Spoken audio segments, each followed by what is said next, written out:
ഗസാതെരുവിലെ ചോര കണ്ടേ ഞാനും എഴുതട്ടൊരു കണ്ണീർ കാവ്യം.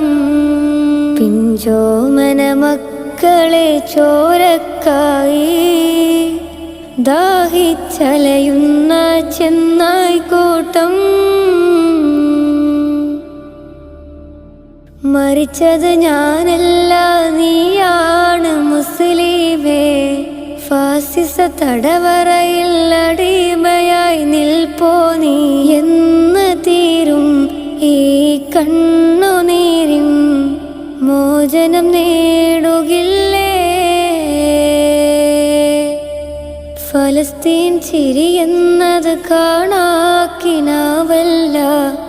അറബിപ്പൻ വിളയുന്ന കാലം വരുന്നുണ്ട് തഖ്വ കൊണ്ട്.